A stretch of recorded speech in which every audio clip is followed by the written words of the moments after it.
Bonjour à tous et bienvenue dans cette nouvelle vidéo. Aujourd'hui, nous allons faire un exercice complet sur le chapitre 1 du premier semestre. Si vous n'avez pas encore vu les vidéos sur le chapitre 1 avec les différentes explications, le cours et les exemples, allez voir ça, c'est dans la playlist statistique 1.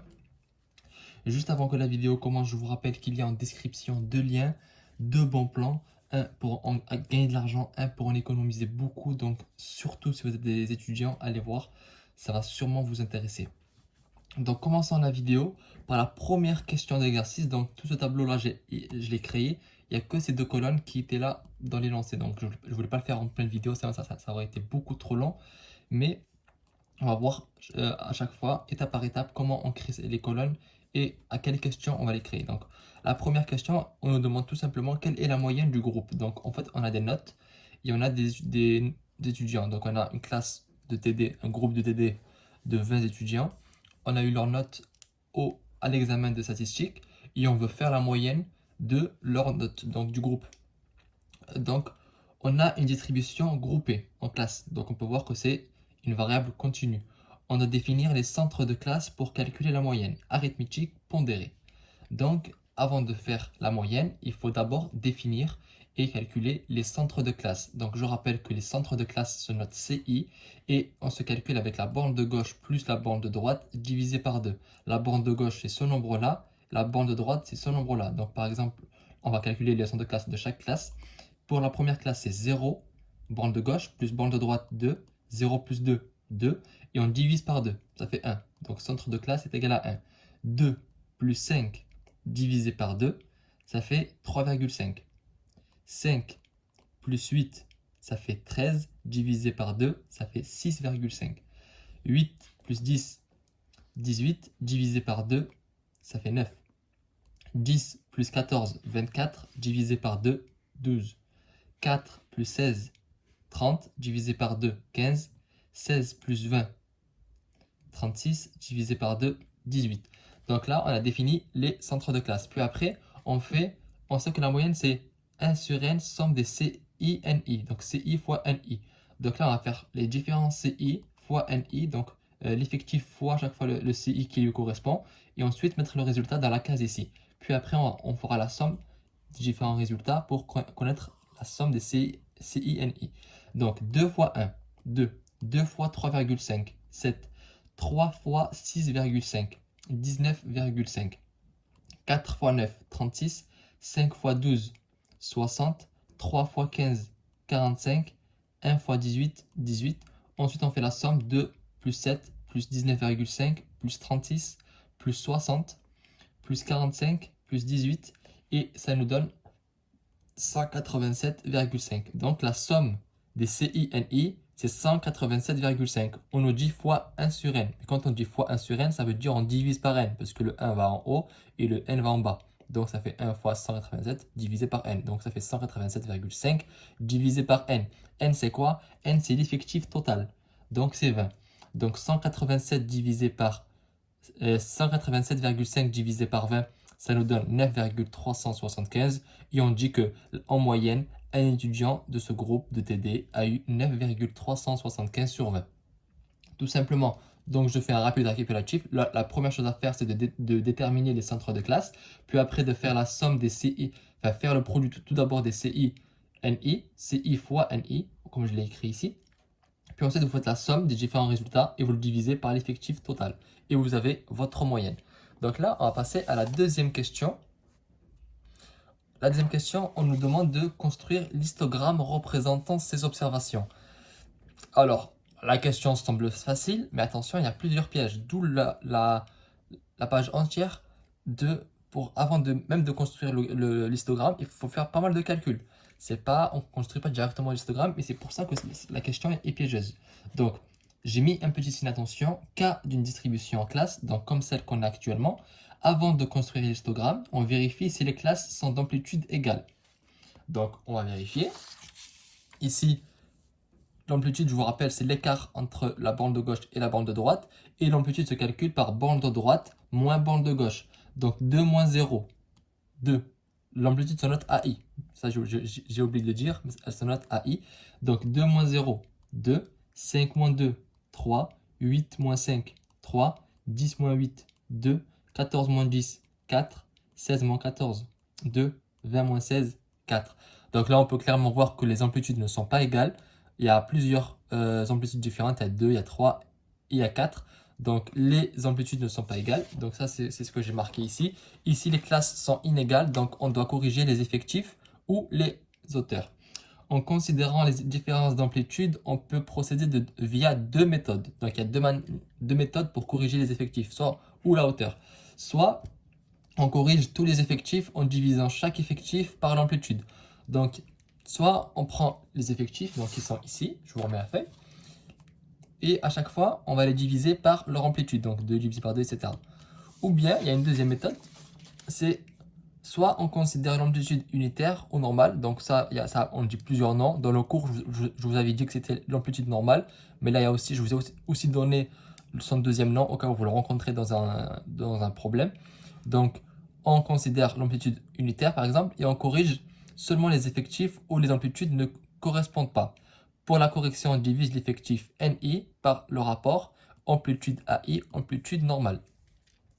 Donc, nous, on va utiliser cette deuxième méthode parce qu'elle est un peu plus, pas plus compliquée, mais on va dire que c'est elle peut-être que vous avez besoin de voir comment on l'applique. Donc, ici, en fait, on vous dit juste que, on monte la feuille, on va prendre soit l'amplitude, on prend le AI, donc l'amplitude qui revient le plus souvent. Ici, on peut voir que c'est le 2 qui revient le plus souvent, il revient 3 fois, et on va considérer cette amplitude normale. Donc, quand on considère une amplitude normale, c'est-à-dire que pour ces trois classes, le NI, l'effectif, on ne le corrige pas. Parce que pour nous, c'est l'effectif normal. Donc, on va le remettre. Donc, NI 2 avec la bonne amplitude de 2, ça fait 2. Effectif corrigé. Ensuite, on a ceux-là, 4. On a encore remis 4. J'ai oublié, j'avais fait une erreur de calcul. Mais ça fait 4. Puis, on a aussi ici, amplitude égale à 2. 3, on a remis 3. D'accord? Donc, quand c'est comme ça, et ensuite, là, on va corriger juste les classes où les amplitudes ne sont plus égales à 2. Donc, celle-là, celle-là, celle-là et celle-là. On a 4 classes à corriger. Ça va un peu plus vite en réalité. C'est pour ça que cette méthode est aussi un peu mieux à utiliser, notamment le jour de l'examen quand le temps n'est pas illimité. Donc, pour corriger par exemple cette classe-là, on prend l'effectif. Donc, ici, c'est 2. On le divise, comme on l'a dit ici, regardez. Amplitude AI, on divise l'effectif NI par le rapport amplitude AI, amplitude normale. Donc, amplitude AI, ici c'est 3. Amplitude normale, on avait dit que c'était 2. Donc, on prend 2 et on divise par 3 demi. 2 divisé par 3 demi, ça fait 1,33. Ici aussi, on fait la même chose. Sauf que ça va être 3 divisé par 3 demi. Pourquoi 3 demi? L'amplitude, c'est 3. Et l'amplitude normale, on a dit que c'était 2. Donc 3 divisé par 3 demi, ça fait 2. Ensuite, 4, on n'a pas à le corriger, vu que c'est déjà l'amplitude normale. Puis ensuite, on va corriger ici. Donc 5 divisé par 4 demi, amplitude sur amplitude normale, 4 demi, donc ça fait 2,5. Et ensuite, on a ici 1 divisé par 4 demi, parce que l'amplitude c'est 4 et l'amplitude normale c'est encore 2, donc on fait l'effectif fois l'amplitude sur amplitude normale. Donc vous avez les différents effectifs corrigés, comme vous le voyez ici. Donc ici on a 2, 1,33, 2, 4, 2,5, 3, 0,5. Donc là je vous remets la formule, donc si vous ne la connaissez pas, prenez-la en note. Donc là, après avoir fait ça, on peut tracer notre histogramme. Donc, à la base, la question, c'était tracer l'histogramme. Donc, vous pouvez voir que rien que pour tracer l'histogramme, on a dû calculer l'amplitude et aussi l'effectif corrigé. Une fois qu'on définit les effectifs corrigés, on peut représenter graphiquement les données. Donc, je vous avais déjà fait une vidéo sur l'histogramme, comment on le faisait. Donc là, c'est exactement la même chose. Une fois qu'on a l'effectif corrigé, on met sur l'axe des abscisses les xi. Donc ici, c'est les notes.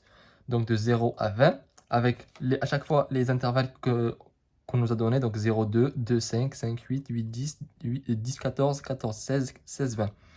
Et les effectifs corrigés. Attention, il faut bien mettre les effectifs corrigés. Et ensuite, Après, c'est vraiment très simple parce que regardez, pour la classe 0,2, l'effectif corrigé c'est 2. Donc là, 0,2, effectif corrigé c'est 2. Donc hop, vous faites votre 2. Puis ensuite, pour 2,5, l'effectif corrigé c'est 1,33. Hop, 1,33. On le fait à la règle pour avoir une bonne échelle. Et vous tracez pour 5,8. 5,8, on a l'effectif corrigé qui est égal à 2. Donc 5,8, effectif corrigé égal à 2. Parfait. 8,10, effectif corrigé qui est égal à 4. 8,10, effectif corrigé qui est égal à 4. C'est nickel. Ensuite, on a 10,14. 10,14, hop, on va ici. L'effectif corrigé, c'est 2,5. 10,14, 2,5, c'est parfait. Après, on a 14,16. 14,16, l'effectif corrigé, c'est 3. Et pour 16,20, l'effectif corrigé, c'est 0,5, comme on peut le voir ici. Donc, vous tracez ça. Et voilà, vous avez répondu à la question. Donc, on passe à la troisième question. Déterminer le mode de la série. Bon, là, ça va être très rapide. Parce que je vous rappelle que le mode, il correspond à la modalité la plus observée dans une distribution. Celle avec la plus grande fréquence ou le plus grand effectif. De base, quand on a une série comme celle qu'on a nous, donc en intervalle ou en classe, et en plus que les amplitudes ne sont pas égales, il faut les corriger. Mais vu qu'à la question précédente, on a déjà corrigé les effectifs, donc ici, on a déjà corrigé les effectifs dans la question 2, donc la classe modale, en fait, il suffit de prendre la classe avec le plus grand effectif. Donc ici, on peut voir l'effectif corrigé le plus grand, c'est lequel? C'est le 4. 4, donc la classe modale, c'est 8, 10. On est d'accord. Donc ici, la classe modale est 8, 10. Le mode est le centre de cette classe. Donc 8 plus 10 divisé par 2 égale 9. Ici, on n'a pas fait le calcul du mode précisément. Parce que là, en fait, il y a deux méthodes pour le mode. Ça, là, vous avez appris en cours à le faire de manière précise avec la formule. Donc ça, c'est ce que je vous ai appris pendant le cours. Mais là, je voulais aussi voir la méthode où on détermine juste la classe modale. Et après, on dit que c'est le centre de classe qui est le mode. Donc ça, c'est pour aller plus vite. Et si en examen, vous avez appris ça pendant le chapitre, vous l'appliquez. Donc si vous voulez voir la méthode où on fait le calcul pour déterminer le mode précisément, allez voir la vidéo comment on calcule le mode dans la playlist statistique 1. Vous allez voir que c'est très bien expliqué et je vous ai montré comment le faire. Donc ici, c'est très rapide. Vu qu'on a déjà corrigé les effectifs, on part voir dans la colonne des effectifs corrigés l'effectif corrigé le plus grand. On détermine la classe modale, donc c'est 8, 10. Et après, pour calculer le mode, on dit que c'est le centre de classe. Et je vous rappelle que le centre de classe, c'est borne de gauche plus borne de droite divisé par 2. Donc ça fait 8 plus 10, 18, divisé par 2, ça fait 9. Donc le mode est égal à 9. Donc on passe à la question 4. À la question 4, on nous demande de calculer les fréquences relatives et les fréquences cumulées croissantes et décroissantes. Donc tout d'abord, on va faire ça. Donc les fréquences relatives, elles sont notre FI minuscule, comme ça. Et je vous rappelle que c'est juste le NI ici, divisé par l'effectif total. Donc 2 divisé par 20, 0,1. 2 divisé par 20, ça fait encore 0,1. 3 divisé par 20, 0,15. 4 divisé par 20, 0,2. 5 divisé par 20, ça fait 0,25. 3 divisé par 20, ça fait 0,15. 1 divisé par 20, ça fait 0,05.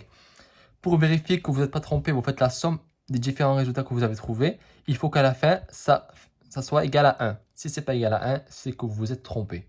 Donc là, les fréquences relatives, c'est déjà fait. Les fréquences cumulées croissantes, on l'a fait plusieurs fois en cours. Donc là, on va aller un peu plus vite, mais c'est très simple. Vous remettez le 0,1 pour la fréquence cumulée croissante, donc avec un plus. Quand je mets un plus, c'est que c'est croissant. Quand je mets un moins, c'est que c'est décroissant. Donc là, pour la croissante, vous remettez le 0,1, pardon. Et à chaque fois que vous descendez d'une case, vous rajoutez la case qui est à côté. Donc là, on descend d'une case, ça fait 0,1 plus 0,1, ça fait 0,2. Ici, on fait 0,2 plus 0,15, ça fait 0,35. 0,35 plus 0,2, ça fait 0,55. Puis 0,55 plus 0,25, ça fait 0,85. 0,85 plus 0,15, ça fait 0,95. 0,95 plus 0,05, ça fait 1. Il faut qu'à la dernière case des fréquences cumulées croissantes, vous ayez 1. Et ça, c'est tout le temps le cas. D'accord? Ensuite, là, on va faire la décroissante. La décroissante, c'est l'inverse. On part avec 1 et à chaque fois, on enlève la case qui est à côté. Donc 1 moins 0,1, 0,9, 0, pas celle-là, ici, pardon. Ça, c'est les fréquences croissantes, pardon. Donc c'est 1 moins 0,1, 0,9, 0,9 moins 0,1, 0,80, 0,80 moins 0,15, ça fait 0,65, 0,65 moins 0,2, ça fait 0,45, 0,45 moins 0,25, ça fait 0,20, 0,20 moins 0,15, ça fait 0,05. Vous vérifiez que la dernière valeur est égale à la dernière valeur de la colonne des FI, donc des fréquences relatives. Attention, ne faites pas l'erreur que moi j'ai faite au début, c'est-à-dire qu'on prend les valeurs qui est à côté, parce que souvent on fait cette erreur-là, c'est parce que souvent on a calculé juste avant les fréquences cumulées croissantes. Donc faites bien attention à prendre la colonne des fréquences relatives pour faire les fréquences cumulées décroissantes. Donc vous partez avec 1 et à chaque fois vous enlevez la fréquence qui est à côté. Donc 1 moins 0,1, 0,9, etc. Donc là, on a fait ce qu'on nous demandait. Et ensuite, on nous demande quelle est la proportion d'étudiants ayant une note inférieure à 8. Donc ça veut dire qu'on a vu que juste avant, on nous demande de calculer ça, c'est qu'il y a peut-être un lien. Donc on va voir. Donc la question, c'est quelle est la proportion d'étudiants ayant une note inférieure à 8, donc qui ont moins que 8. Il y a deux méthodes. Donc soit on se sert de ça, des fréquences cumulées croissantes, et c'est pas très compliqué, donc vous allez, et on vous dit inférieur à 8, donc c'est tous ceux qui ont ça, les notes comprises entre 0,2, 2,5 et 5,8, puisque le 8, là, il est exclu, avec les crochets vers l'extérieur. Et donc on part ici, vu que c'est jusqu'à là, tous les élèves qui ont des notes ici compris, vous allez aux fréquences cumulées croissantes, et on trouve 0,35. Ça veut dire que 35% des étudiants ont eu une note inférieure à 8. Donc c'est ce qu'on a mis ici. 35%. D'accord? Ensuite, la deuxième méthode, si vous avez un doute à chaque fois, vous prenez en fait tout simplement ici. Vu qu'on sait que c'est les élèves qui ont une note comprise entre 0 et 2, 2 et 5 et 5 et 8, ben on prend à chaque fois les effectifs. On fait 2, plus 2, 4, plus 3, ça fait 7. 7, et après on fait 7 divisé par 20. Et vous allez voir qu'on trouve 0,35. Donc, vous avez deux méthodes. Soit vous additionnez les effectifs de toutes les classes qui correspondent à la condition qu'on vous donne. Donc là, c'est d'avoir moins de 8. Soit vous partez dans la fréquence cumulée croissante et vous trouvez directement le résultat. Donc là, si vous y arrivez à trouver le résultat avec ça, ça va plus vite parce qu'il suffit de le lire et vous écrivez le résultat, d'accord? Maintenant, on nous demande quelle est la proportion d'étudiants ayant la moyenne. Donc la moyenne, ça veut dire 10. Donc, tous ceux qui ont ça. Donc, il y a deux méthodes. Soit, encore une fois, on fait l'effectif. Donc, on fait 5 plus 3 plus 1. Ça fait 9. Vous le divisez par 20 et vous trouvez une valeur. Soit, on part dans les décroissantes cette fois-ci. Et on sait que c'est ça, plus ça, plus ça. Donc, c'est la même chose. Donc, ça fait 0,45. Après, bon, si vous trouvez cette méthode plus facile, puisque souvent elle est plus intuitive et on fait moins d'erreurs avec celle-là, mais si vous arrivez à le faire avec les fréquences cumulées décroissantes, c'est bien aussi. Donc la vidéo a été assez longue, j'espère que celle-ci vous a aidé à voir un peu plus clair dans le chapitre. Si vous avez encore des difficultés, n'hésitez pas à aller revoir les vidéos de la playlist statistique 1. Je vous remercie d'avoir regardé la vidéo jusqu'à la fin et je vous donne rendez-vous dans la prochaine vidéo.